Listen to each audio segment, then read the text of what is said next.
स्वर्ग में देवता भी उनका अभिनंदन करते हैं जो हर पल महाकाल का वंदन करते हैं। हर हर महादेव। जय भोलेनाथ। आप सभी पर भोलेनाथ की कृपा सदा बनी रहे। आज कार्तिक मास का अंतिम प्रदोष व्रत है, यानी शुक्ल पक्ष का प्रदोष व्रत है। और आज प्रदोष काल में भगवान शिव का पूजन करने के साथ ही बुध प्रदोष व्रत की कथा का श्रवण भी सभी भक्तों को करना चाहिए। जो भक्त भगवान शिव की कृपा प्राप्त करना चाहते हैं या जिनके जीवन में कोई ऐसी समस्या हो जिसका निवारण नहीं हो पा रहा हो, तो आज के दिन सच्चे मन से प्रदोष काल में भगवान शिव का पूजन करने के बाद कथा का श्रवण करने से सभी समस्याओं का अंत भगवान शिव की कृपा से हो जाता है। आज यानी 13 नवंबर बुधवार को प्रदोष काल का समय शाम 4:53 से 6:23 तक रहेगा। इसी शुभ मुहूर्त में आपको भगवान शिव का विशेष पूजन करने के साथ ही कथा का पाठ करना है। और अब आप सुनेंगे बुध प्रदोष व्रत की कथा। बुधवार का दिन विघ्नहर्ता भगवान गणेश को समर्पित होता है और किसी भी कथा का शुभारंभ सबसे पहले गणेश भगवान जी का ध्यान करके और गणेश भगवान जी की कथा सुनकर ही करना चाहिए। तो पहले सुनिए गणेश भगवान जी की कथा। बहुत समय पहले की बात है। एक गांव में एक विधवा अपनी बहू के साथ रहती थी। बहू थोड़ी मंदबुद्धि थी और उसे भूख बिल्कुल भी सहन नहीं होती थी। ऐसे में वह हर दिन सुबह उठकर सबसे पहले खाना खाया करती थी। एक दिन विधवा महिला ने अपने घर पर एक पूजा रखी, लेकिन उसे इस बात की बड़ी चिंता थी कि उसकी बहू तो सुबह उठकर ही खाना खाने लग जाएगी। ऐसे में भगवान के लिए बना प्रसाद तो झूठा हो जाएगा। ये सोचकर उसने अपनी बहू को कुछ समय के लिए घर से दूर रखने का उपाय सोचा। उसने सुबह अपनी बहू को एक मटका दिया जिसमें नीचे से छेद था और उसने अपनी बहू को बुलाकर कहा कि बहू, आज घर में पूजा है, इसलिए तू जा और जाकर पानी का इंतजाम कर ले। हालांकि बहू भी बहुत चालाक थी। उसने ये सब देख लिया था कि मटके में नीचे छेद है। ऐसे में उसने घर से बना हुआ आटा चुपके से निकाल लिया और मटकी में पानी भरने चल पड़ी। जब वह कुएं के पास पहुंची तो कुएं के पास पहुंचकर उसने उस आटे से रोटियां बनाई। पास में ही आग जल रही थी। उसने उसी आग में अपनी रोटियां सेक ली। इसके बाद उसे नजदीक ही गणेश भगवान का मंदिर भी दिखाई दिया, जहां पर किसी ने भगवान गणेश के समक्ष घी रखा हुआ था। बहू ने उसी घी को अपनी रोटी पर लगा लिया और खा गई। उसकी इस हरकत को देखकर भगवान गणेश को बहुत गुस्सा आया और उन्होंने अपनी नाक पर एक उंगली चढ़ा ली। कुछ समय के बाद जब गांव वालों ने देखा तो उन्हें बड़ा आश्चर्य हुआ और उन्होंने भगवान गणेश को लाख समझाने की कोशिश की, लेकिन उन्होंने अपनी उंगली वापस नहीं हटाई। धीरे धीरे ये बात राजा तक पहुंच गई। फिर पंडितों को बुलाया गया और ज्योतिषियों को भी बुलाया गया। बहुत पूजा पाठ की गई, फिर भी भगवान गणेश ने अपनी नाक पर से उंगली नहीं हटाई। तब राजा ने ये ऐलान किया कि जो भी भगवान गणेश को नाक से उंगली हटाने के लिए मना लेगा उसे 5 गांव इनाम के तौर पर दिया जाएगा। विधवा महिला की बहू ने भी ये बात सुनी तो वो भी कहने लगी, क्या मैं कोशिश करके देख सकती हूँ?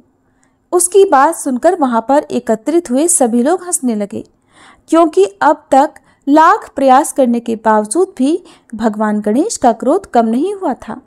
तो लोगों ने सोचा कि चलो, सब लोग तो अपने अपने प्रयास करके देख चुके हैं, एक बार ये भी करके देख ले। अनुमति मिलते ही बहू ने सबके सामने एक शर्त रख दी कि मेरे घर से लेकर मंदिर तक एक पर्दा बांध दिया जाए और कोई भी हमें ना देखे। लोगों ने ऐसा ही किया। इसके बाद बहू ने अपने कपड़े में से एक मोगरी छुपाई और मंदिर पहुंच गई। वहां जाकर उसने भगवान गणेश को चेतावनी दी कि प्रभु, ये उंगली हटा लो, नहीं तो एक मोगरी मार कर मैं आपके टुकड़े टुकड़े कर दूंगी। भगवान गणेश को लगा कि ये औरत तो पूरी तरह पागल है, कहीं सच में मुझे मोगरी ना मार दे। ऐसा सोचकर उन्होंने अपनी नाक पर से उंगली हटा ली और जब पर्दा हटाया तो देखा भगवान गणेश जी की उंगली वापस अपनी जगह पर है, जिसे देखकर गांव वाले बहुत प्रसन्न हुए और बहू का जय जयकार करने लगे। इसके बाद राजा के आदेश के अनुसार उस बहू को 5 गांव इनाम में दे दिए गए। कहा जाता है कि तब से ही बुधवार का व्रत करने वाले लोग इस कथा को भी सुनते हैं और दूसरों को सुनाते हैं और भगवान गणेश से यही वरदान मांगते हैं कि जैसे उन्होंने बहू की बात मानी वैसे ही हमारी बात मानकर हम सबकी भी मनोकामनाएं पूर्ण करें। पौराणिक कथा के अनुसार एक पुरुष की नई नई शादी हुई थी। गौने के बाद दूसरी बार वह अपनी पत्नी को लाने के लिए अपनी ससुराल पहुंचा और सास से कहने लगा कि माँ जी, वह बुधवार के दिन पत्नी को लेकर वापस जाएगा।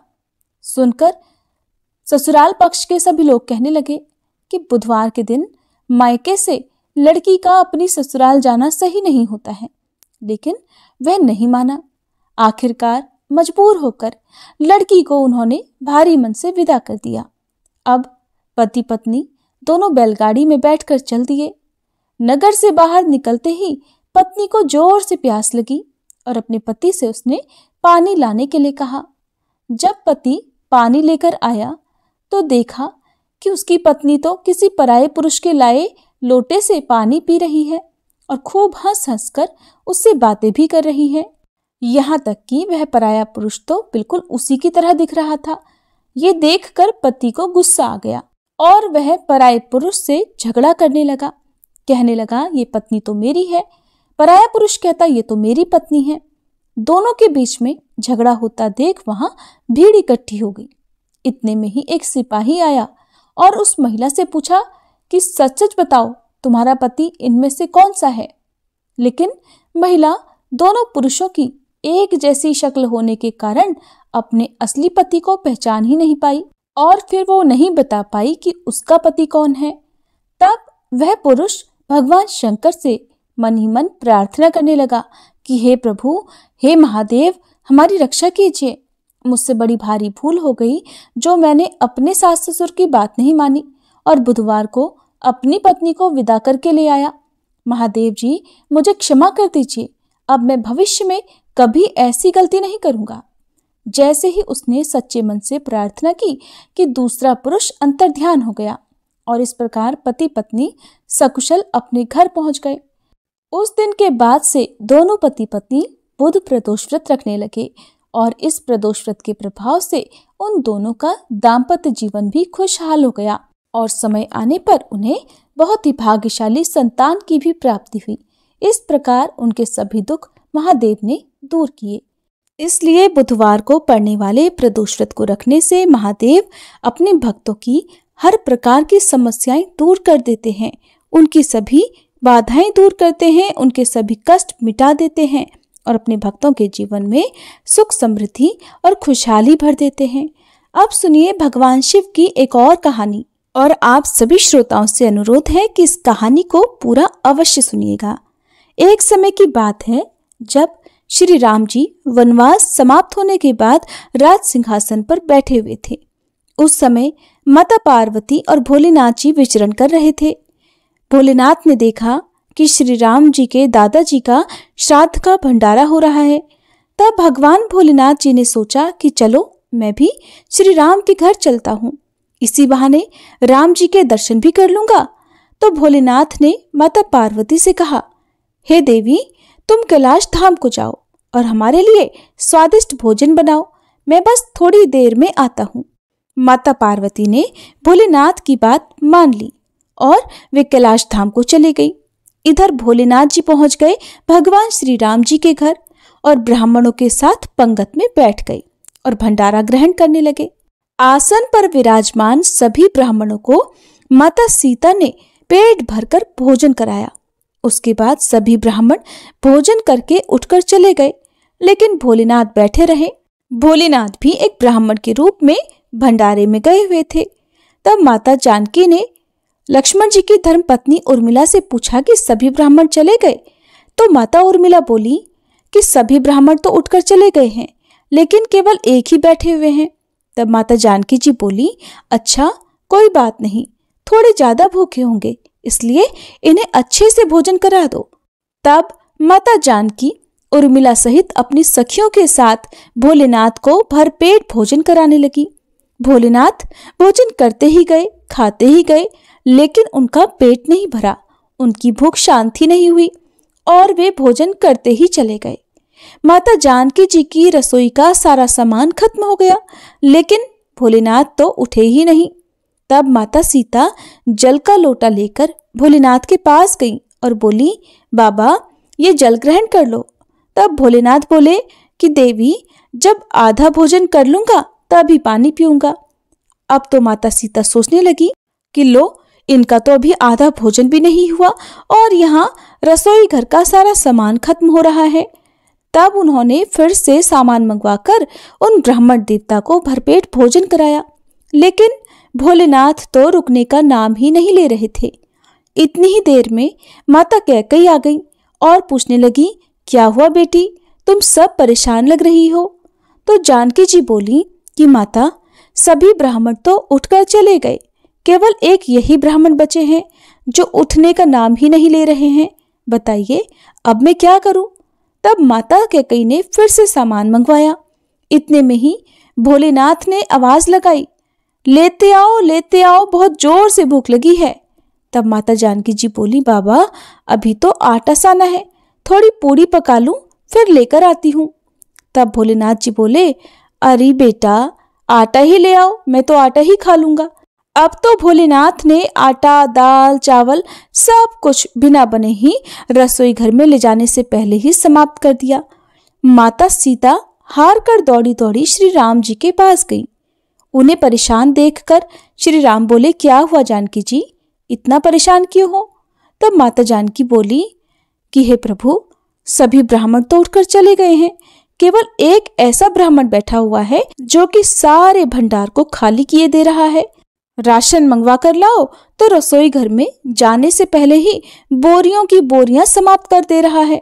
सीता जी की बात सुनकर श्री राम बोले, चलो मैं देखता हूँ कि ऐसा कौन आ गया है। श्री राम जी भंडारे में पहुंच गए। देखते ही पहचान गए कि अरे ये तो मेरे भोलेनाथ जी हैं।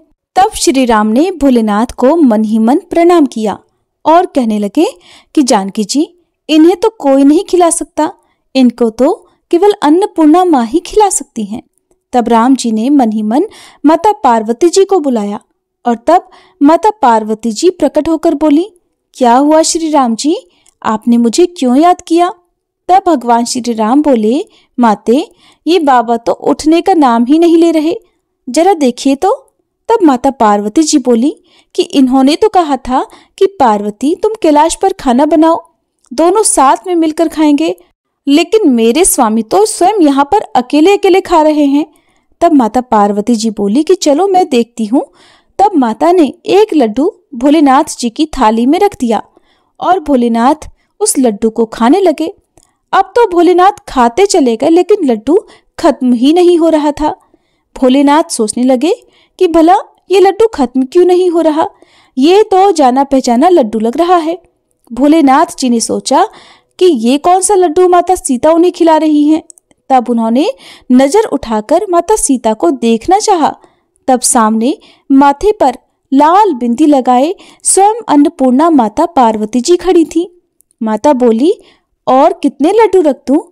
माता पार्वती को देखते ही भोलेनाथ बोले, बस हो गया, मेरा पेट भर गया है।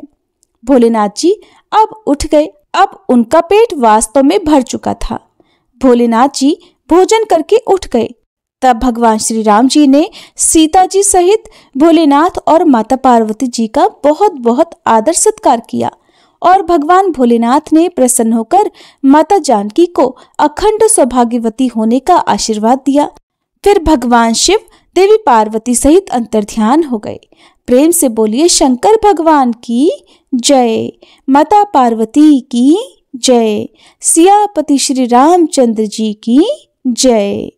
अब सुनिए भोलेनाथ की आरती। जय शिव ओमकारा, स्वामी जय शिव ओमकारा, ब्रह्मा विष्णु सदा शिव, ब्रह्मा विष्णु सदा शिव, अर्धांगी धारा, ओम जय शिव ओमकारा, एकानन चतुरानन पंचानन राजे, स्वामी पंचानन राजे, हंसानन गरुड़ासन, हंसानन गरुड़ासन, वृषवाहन साजे, ओम जय शिव ओमकारा। दो भुज चारु चतुर्भुज, 10 भुज अति सोहे। स्वामी 10 भुज अति सोहे। त्रिगुण रूप निरखता, त्रिगुण रूप निरखता, त्रिभुवन जन मोहे। ओम जय शिव ओमकारा। अक्षमाला वनमाला रुंडमाला धारी, स्वामी रुंडमाला धारी। चंदन मृग मद सोहे, चंदन मृग मद सोहे, भाले शशिधारी। ओम जय शिव ओमकारा। श्वेतांबर पीतांबर बाघांबर अंगे, स्वामी बाघांबर अंगे। सनकादिक गरुड़ादिक, सनकादिक गरुड़ादिक, भूतादिक संगे। ओम जय शिव ओमकारा। कर के मध्य कमंडल चक्र त्रिशूलधारी, स्वामी चक्र त्रिशूलधारी। सुखकारी दुखहारी, सुखकारी दुखहारी, जग पालनकारी। ओम जय शिव ओमकारा। ब्रह्मा विष्णु सदा शिव जानत अविवेका, स्वामी जानत अविवेका। प्रणवाक्षर में शोभित, प्रणवाक्षर में शोभित, ये तीनों एका। ओम जय शिव ओमकारा। त्रिगुण स्वामी जी की आरती जो कोई नर गावे, स्वामी जो कोई नर गावे। कहत शिवानंद स्वामी, रटत भोलानंद स्वामी, सुख संपत्ति पावे। ओम जय शिव ओमकारा। ओम जय शिव ओमकारा। स्वामी जय शिव ओमकारा। ब्रह्मा विष्णु सदा शिव अर्धांगी धारा। ओम जय शिव ओमकारा।